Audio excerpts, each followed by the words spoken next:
Advice for someone who is overwhelmed with the amount of healing modalities out there. How do we know the proper healing path is for us? It's a great question. I don't have the answer for you. Only you have the answer for you. We all have this internal guidance system.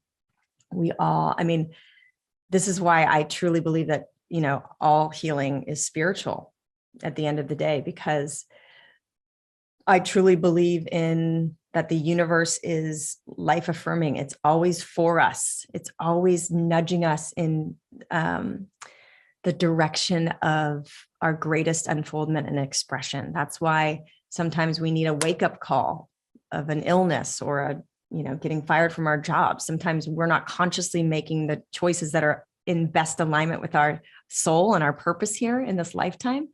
And so the universe needs to knock us on our ass. So we wake up and go, oh, I see. Maybe this toxic environment isn't the best for me. Maybe I deserve something better. Maybe I need to reconnect with what fueled my joy that I left behind as a child. Maybe I need to heal this trauma, whatever it is. So the same goes for finding your healing path, your healers, your teachers. I truly believe that if you set the intention and you ask, you shall receive. And I think that a lot of it is cultivating intuition. And part of that is through meditation or prayer, just really turning out all the outside stimulation and reconnecting with your breath and in the silence and the solitude to find that internal guidance system. And when you continue to ask, just the right books will fall off the shelf or pop out, stand out to you. Someone will introduce you to the right healer. I promise you, if you ask, you shall receive. So no one knows the answers for you. Your answers are within you. And there are doctors, just like if you break your bone, you may go to a doctor to facilitate healing because they can set the bone, but it's your body, your inner intelligence that's actually doing the healing. So ultimately the answers and the abilities within you. And you just have to set the intention and keep asking with sincerity to, show me the way, show me the people that can help facilitate my healing. And I've seen it work for, the masters, and I've seen it happen and work in my everyday life too. So ask and you shall receive. Okay. So opinion about the vaccine and am I vaccinated? To be honest, I've tossed and turned about, how to answer this question. There is so much I want to say, but this is what I'll say. As far as my own personal vaccination status, I'm going to keep that to myself. I believe in medical freedom, and I believe that privacy is of the utmost importance for that freedom. So I'm going to keep my choice to myself. It's a very polarizing topic. I believe that given what we knew at the time and the amount of confusion and fear that was going on at the beginning of the COVID pandemic, I believe that the vaccine provided a lot of relief and protection to our most vulnerable population, the elderly and the immunosuppressed. The people that I was looking through the pandemic with a very different lens. I had just come from 10 years of learning about the immune system. I had just done a film encouraging people to take the power back into their own hands, to take their health back and stop giving their power away to outside authorities. So when the pandemic hit, I was looking through a very different lens than most people, and I wasn't as fearful. And the people that I admired and were listening to, the scientists and doctors that I aligned with, all basically predicted that, this is a SARS coronavirus, albeit novel perhaps, but, it will probably have a 2-year trajectory. It'll be very, fast and furious at the beginning and more severe. And weaken over time as coronaviruses mutate, different variants will show up.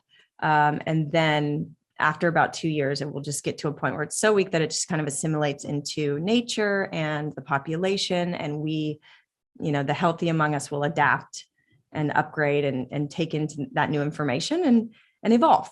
And that's how viruses have helped evolution among the animal kingdom and nature throughout time.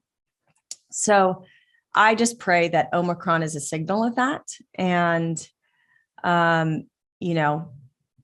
that is what I pray. There's so much more I want to say on this because of my research and my knowledge of how deeply enmeshed the pharmaceutical industry is with our medical education, our media because of advertising, conflict of interest, and the health agencies that are meant to protect us are becoming conflicted as well and have been for a while. So that is all I'll say on this. All I have to say is that I think that everybody is being motivated by fear or otherwise to protect their health and protect their freedoms. I believe that I just pray that Omicron is a signal that this thing is weakening and the pandemic is ending and it just becomes endemic. And it's a new kind of coronavirus that has evolved into a common cold and assimilated into nature and the population.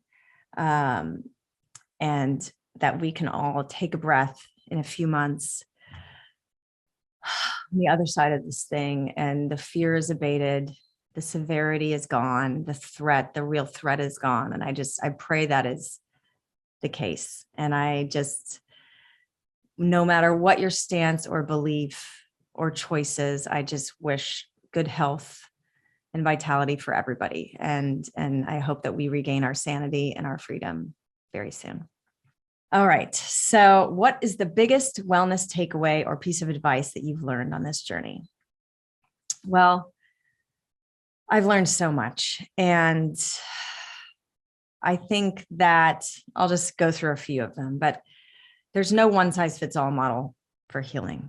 Each person has to find their unique recipe for healing. And community is a big part of sharing what works for you, and finding your community is so important to you want to surround yourself with people that are encouraging to love and accept yourself, sharing positive and constructive information, sharing resources, and just really helping support you on your healing journey. Community is key. I've also learned that it takes courage, commitment, and responsibility on any healing journey. I mean, we are all going to be faced with painful circumstances and painful learning experiences and growth. And it's kind of our choice and our responsibility to decide how much we're going to suffer or stay in victimhood. So I think a big part of the first step is always acceptance, letting go of the resistance to what is and really accepting and saying, okay, now what? And then just remembering that we are all doing the best we can with what we know. We're doing the best we can from the level of consciousness that we're operating from. And oftentimes when we're stressed, we are just operating from our programs. And Bruce Lipton actually talks about this in his podcast, and it's beautiful because he talks about how when you're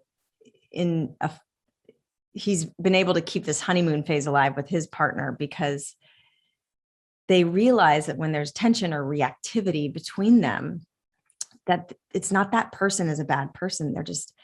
They're just reacting from their programming. They're reacting from their wound, from their pain. So, just cultivating that consciousness and really giving grace to yourself for your programming and wounds yet to be healed, and grace to others. And then of course, the thing that we say in Heal is, go get the best feedback, go get the diagnosis, find out what's going on under the hood, get your diagnosis, but don't ever accept a prognosis. Don't let any doctor, any authority tell you what's possible for you. With Kelly Turner's research, Jeffrey Rediger's research, there's so many stories of miraculous transformation and spontaneous healing. And you too are deserving and capable of having miracles in your life. So, just expand your belief about what's possible for you. We truly live in a world of infinite possibility, and you can be the person that defies odds. You could be that person that shares that miraculous story with millions when you heal. So just continue to expand and push beyond the limits of what you think is possible for you, because we do live in a world of infinite possibility. And then again, commit to your daily practices and tools. We need all the support we can get to navigate the state of the world that we're living in. And that's it. So cultivate consciousness, practices, and tools.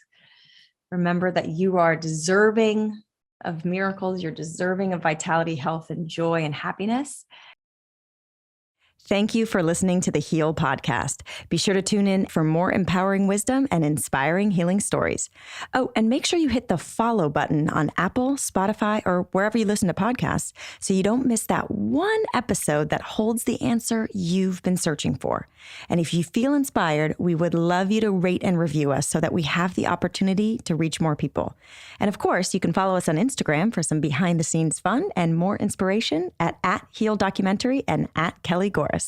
Thank you so much, and be well.